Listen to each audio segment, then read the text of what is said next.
We were called in to supply a leadership program for the directors of nursing and midwifery and nursing directors. It sounded like there was possibly some needs around capability and capacity building from a leadership perspective. But went on quite a bit further, it also sounded like it might have been met with a bit of resistance. So the then EDON was open to this crazy idea we had at the time, which was basically, why don't we go to them and craft a program with them, so do a co-design project.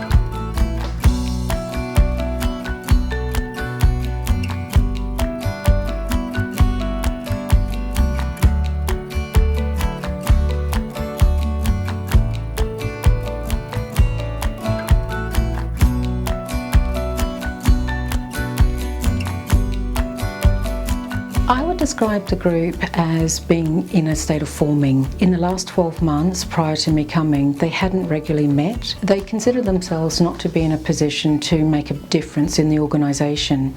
Now, they'd gone through considerable change. What was reported by the individuals is that they weren't working as a collective leadership team. They were working well in silos, and sometimes they were collaborating, but they weren't learning and sharing in an open way.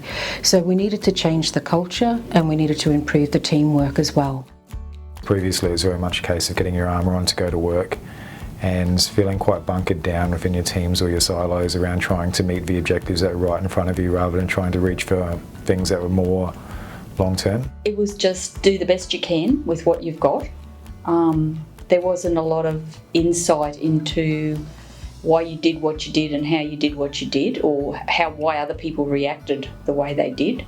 I take myself back to the first couple of meetings we had prior to starting the program. The perception of leadership was a general lack of confidence in our performance. So that was actually quite confronting. There were a lot of differences, and there was, I suppose, tension with staff, and probably especially in the way that we communicated to get our message across. It was in some ways quite hostile. I just felt that there was a bit of disconnectedness between nursing directors from a service level, between directors of nursing across rural and Cairns Hospital.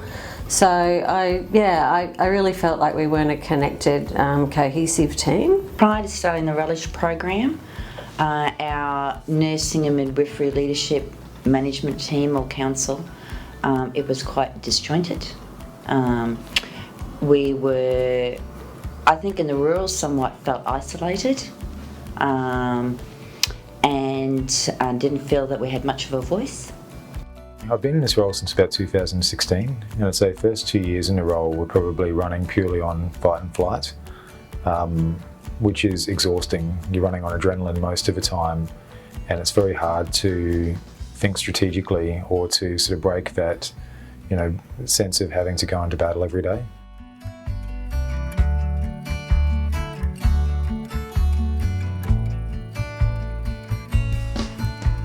It was very much a program where we focused on the individual needs of individuals, and then we pulled it together as a collective leadership team.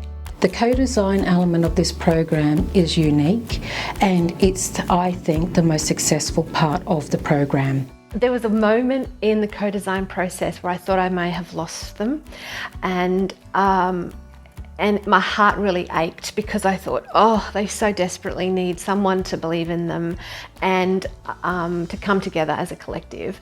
And just when I thought I lost them, I just said to them, I don't know if you know this, but I'm not from Brisbane, I'm not from Sydney, I haven't been flown in for this, I live here, and this program's got to work because you might see me at the supermarket next week, and I take strong accountability for the work that I do, and I believe in this region, and you are part of that region just as much as I am, so I reckon we can do this. And I'm hoping at that moment some of them just clicked over to, oh, okay, we might give her a go. There was a sense that this group needed more than maybe anyone realised at the time. It certainly felt heavy, and but there was this spark of hope that we also felt within each person, and that was a delight for us. We knew they were really busy, and we knew that just taking them out for a workshop for half a day or a day was not going to get the traction or the embedding that was really possibly desired by everybody and desperately needed. So we knew we needed to give them lots of little content and sound bites or edge bites along the way, which we did digitally. Then they had workshops. Leadership improves through socialisation of the learning, and that socialisation happened in those workshops. Then the other magic was we formed what we call learning cafes, and in those learning cafes they peer-to-peer supported and learned and collaborated. So I think that's where some of the embedding really started to take shape from our perspective.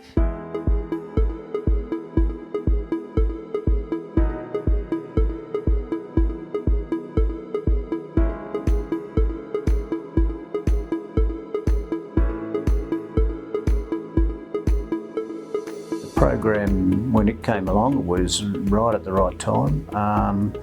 It was hard to begin the program, thinking that there was whole pile of work to do on top of what was already, it felt a bit overwhelming at the time.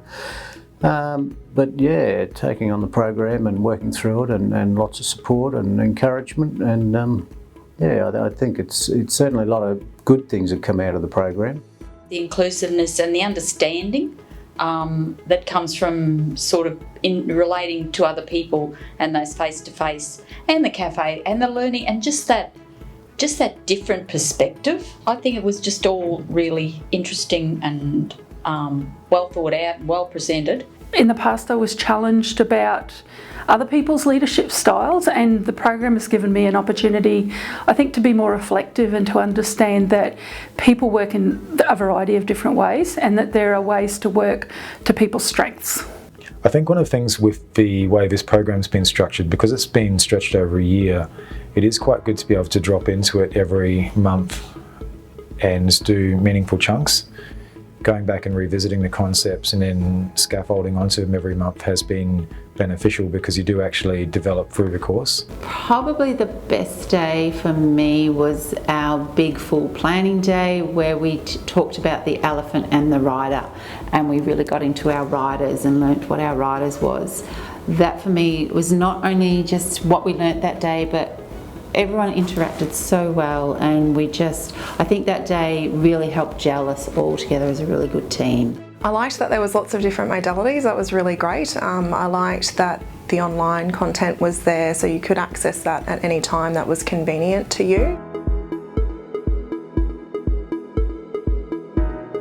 I actually liked the exercises that we did where we identified our riders and our elephants. And Leslie and I are like the opposite. And they say opposites attract. Which may be why we bounce off each other so well. I thought I liked it. It was insightful. That was insightful. Yeah. Yes, Yep. I agree. Yeah. I've really enjoyed learning about people's personality types and what drives them and what their triggers are, and actually the way that diversity is something that you can leverage off as a positive as opposed to a negative. Over time there was more and more participation, more and more sharing, people being allowed to be vulnerable and feeling safe to be vulnerable in that space, which is where your learning comes from. And we start to get that trust. I like coming together as a group, sharing ideas with people that I wouldn't normally have the opportunity to talk to. And I did feel that the further we progressed, the more comfortable we all got with each other. I didn't really know what to expect, and I've been really surprised in how transformational it's been. I've really enjoyed it.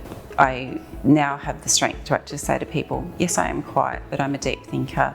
Don't underestimate me because I actually have strengths.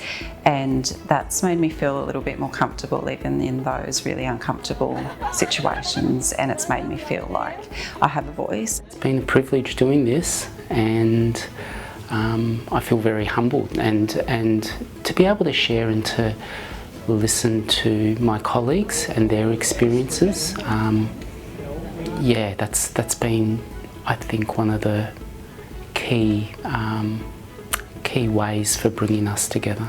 One of the biggest things I've learnt through the program is that being a little bit more understanding of when I make mistakes, and working with a team where we understand each other and we have a common language that we can work through our mistakes, we can backtrack and very openly and caringly discuss them and work through them. One of the key changes I've noticed in our group is that it's now no longer socially acceptable to have a negative mindset.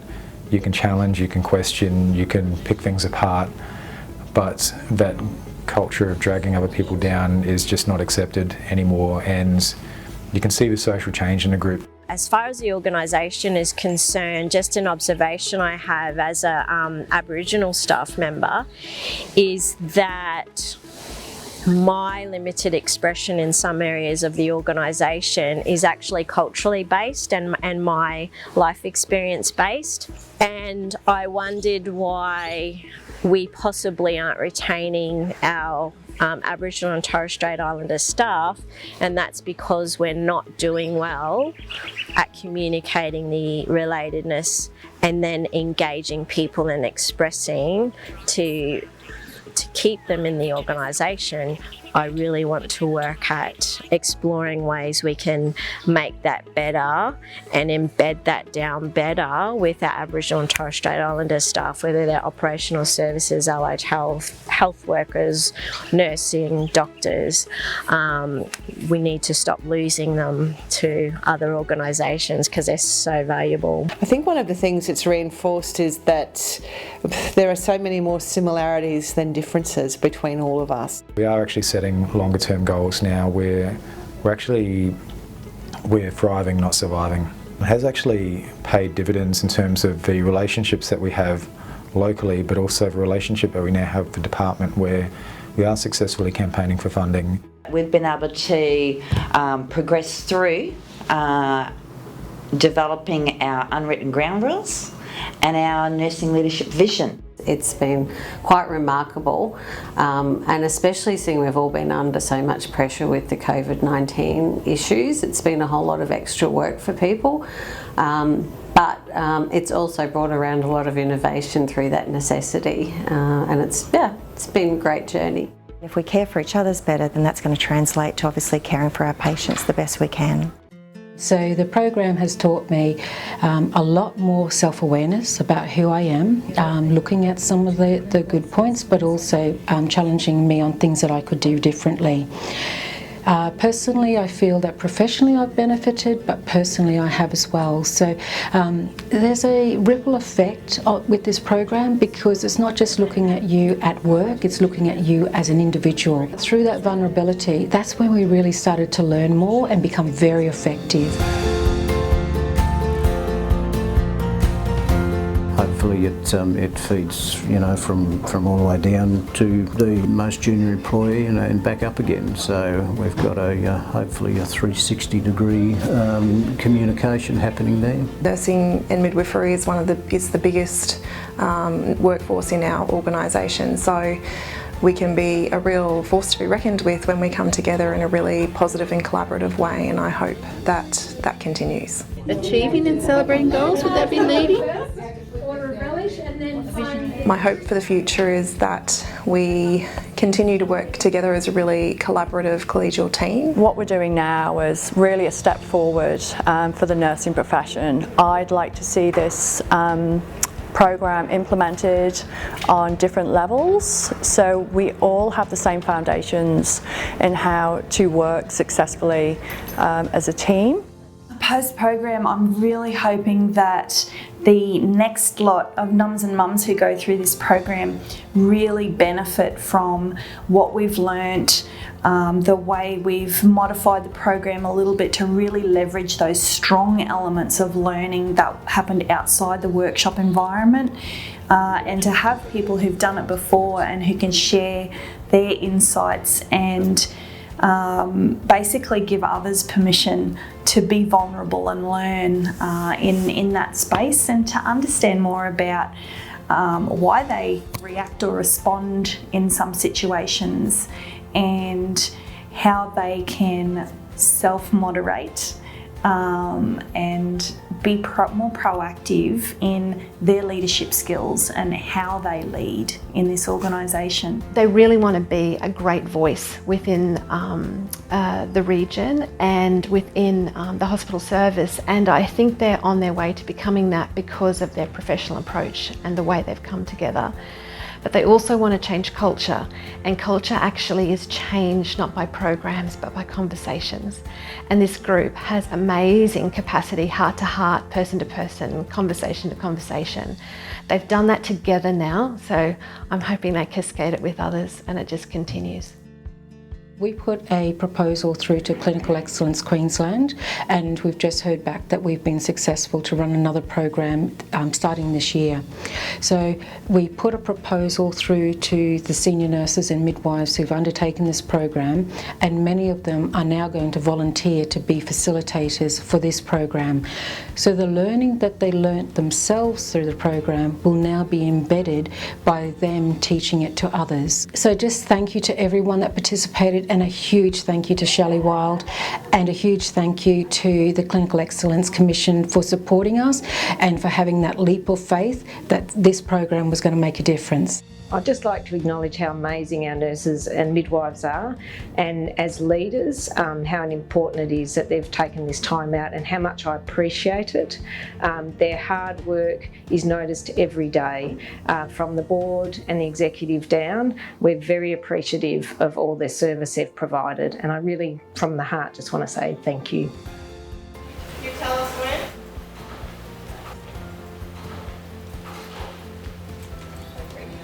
I was asking about nurse-initiated medications, so I said actually that's a perfect topic to use for our education. Well done. God help us. You sure we couldn't have done this by teams? Aren't you sick of doing things by teams? No, I quite enjoy it. Me too.